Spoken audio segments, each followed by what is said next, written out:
एक स्कूल की लड़की अपने दोस्तों के साथ हिरोशिमा रेलवे स्टेशन पर खड़ी थी, लेकिन तभी एक जोर का धमाका हुआ और लड़की वहीं बेहोश हो गई। जब उसकी आंखें खुली तो शांत माहौल चीख पुकार, रोने चिल्लाने, मदद को पुकारने की आवाजों से गूंज रहा था। इस लड़की ने बताया कि होश आने के बाद मुझे भी सांस लेने में बड़ी दिक्कत हो रही थी और फिर इन दर्दनाक आवाजों ने मेरा दिल दहला दिया और मैंने भी चीखना शुरू कर दिया। इतने में हिरोशिमा स्टेशन तहस नहस हो गया। ये देख मैं जल्दी से वहां से भागने लगी और मुझे ऐसा लगा जैसे कोई आग उगलता सूरज मेरा पीछा कर रहा है। इसी बीच मुझे किसी अपने की आवाज सुनाई थी जो मेरे नाम से मुझे पुकार रहा था। मैंने पीछे मुड़कर देखा तो मेरी दोस्त मलबे में दबी दर्द से करहाती हुई मुझसे मदद मांग रही थी। मैं भी ये देख तुरंत उसके पास गई और उसका हाथ पकड़कर खींचने लगी, लेकिन तभी आग ने उसे अपनी चपेट में ले लिया और मैंने खुद को बचाने के लिए नम आंखों से उसका हाथ छोड़ दिया और मैं वहां से भाग गई। ये सिर्फ एक कहानी नहीं बल्कि हिरोशिमा नागासाकी घटना की वो दर्दनाक सच्चाई है जिसने पूरी दुनिया को हिला कर रख दिया था। न जाने कितने ही घर, कितनी ही जाने, कितने ही परिवार ना सिर्फ अपनों को खो बैठे बल्कि इस दर्दनाक घटना में अपनी जान भी गंवा दी। लेकिन आखिरकार अमेरिका ने जापान के इन दो शहरों पर ही क्यों परमाणु बम फेंका? कैसे पहली बार लोगों को पता चला कि ये बम विस्फोट परमाणु बम की वजह से हुआ है? आखिर कितनी जिंदगियां इसमें तबाह हो गईं? चलिए आज इस दर्दनाक कहानी की सच्चाई जानते हैं। यह हमला हुआ था वर्ल्ड वॉर 2 के दौरान, जब दो पावर्स या कहें कि कुछ देशों के बीच दुश्मनी की आग दहक रही थी। एक थी एक्सिस पावर जिसमें जर्मनी, इटली, जापान, हंगरी जैसे कई देश शामिल थे। वहीं दूसरी पार्टी अलाइड पावर्स थी जिसमें US, Britain, Canada, France, Brazil, Australia जैसे तमाम देश एक साथ थे।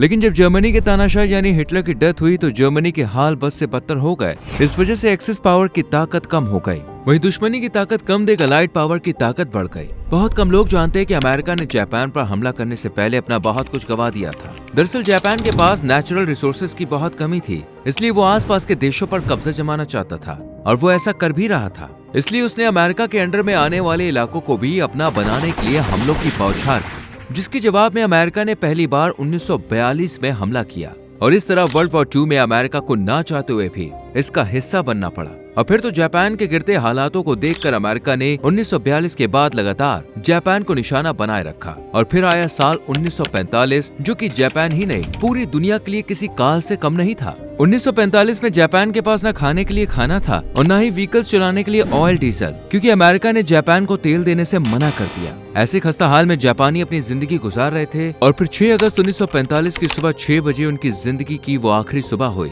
जिसने जापान के हालात पूरी तरह से बदल दिए। इस वक्त जापानी रडारों ने दक्षिण से अमेरिकी विमान को देख लिया। ये देख सभी रेडियो कार्यक्रम बंद कर खतरे के सायरन गूंजने लगे। चारों तरफ हाहाकार मच गया। अमेरिकी जहाज को जापान के हिरोशिमा शहर के मौसम का पता लगाने के लिए भेजा गया था। अब क्योंकि जापान के पास तो वैसे ही ऑयल डीजल की भारी कमी थी, इसलिए जापान की तरफ से इस अमेरिकी विमान को रोकने के लिए कोई विमान नहीं भेजा गया। इस विमान ने मौसम सही देख अपने दूसरे अमेरिकी विमानों को मैसेज दिया, ऑल वेल, मतलब सब ठीक है। जापान में बजते सायरन कुछ देर बाद बंद हो गए, लेकिन फिर 8:15 पर हिरोशिमा के ऊपर लिटिल बॉय नाम का एटम बॉम्ब फेंका गया।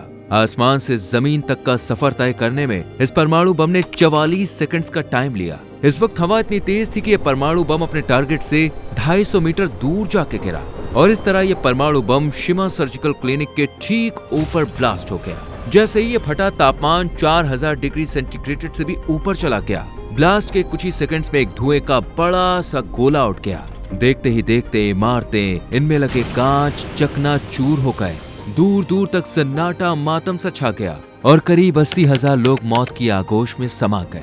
इससे पहले कि जापान की सरकार कुछ भी समझ पाती, ठीक 3 दिन बाद यानी 9 अगस्त को नागासाकी पर भी ऐसा ही धमाका हुआ और ये एटम बम नागासाकी की जमीन से ठीक 500 फुट की ऊंचाई पर ही ब्लास्ट हो गया। ये मार्क 3 बम था जिसका कोड नेम था फैट मैन। 4670 किलोग्राम वजनी जब ये बम फटा तो दूर दूर तक के इलाके इसकी चपेट में आ गए। इमारतों, कंकड़ को छोड़कर सब धुआं बन के उड़ गया और करीब 40,000 लोगों ने मौत को गले लगा लिया। पहली बार पूरी दुनिया ने परमाणु बम का कोहराम देखा था और ये पहली और आखिरी बार था। इन दो घातक हमलों और अपने देश के हजारों लोगों को गंवाने के बाद जापान के राजा हिरोहितो ने 2 सितंबर 1945 को खुद को अमेरिकी सेना के सामने सरेंडर कर दिया। अगर ये अमेरिका के सामने ना झुकते तो जरूर अमेरिका लगातार जापान पर एक के बाद एक हमले करता रहता। इस घटना को पूरे 78 साल हो चुके हैं, लेकिन आज भी ये दर्दनाक हादसा लोगों के जहन में बसा हुआ है। इस दर्दनाक घटना में लोगों ने अपनों को तो खोया ही, बल्कि जो लोग जिंदा बचे वो रेडिएशन से ना बच पाए, जिसके बाद जापान के लोग यहाँ के बच्चों पर बुरा असर देखने को मिला। कुपोषण के शिकार बच्चे लावारिस की तरह अपनी जिंदगी गुजारने लगे और हालात बद से बदतर हो गए। लेकिन समय के साथ इनका दुख और देश के हालात ठीक होते गए। लेकिन इस दर्दनाक घटना को भुलाना आज भी नामुमकिन है। दोस्तों, आपको क्या लगता है, क्या कहीं न कहीं इस घटना के पीछे जापान का भी हाथ था? क्योंकि अगर जापान अमेरिका पर हमला न करता तो शायद ये दिन ना देखना पड़ता। आपकी क्या राय है, कमेंट सेक्शन में लिख के जरूर बताएं। और आपको वीडियो अच्छी लगी हो तो लाइक और शेयर करके चैनल को सब्सक्राइब करें और बेल आइकॉन प्रेस करें, जिससे आने वाली वीडियोस आपसे मिस ना हो। मिलते हैं आपसे अगली वीडियो में। Till then, bye bye, take care.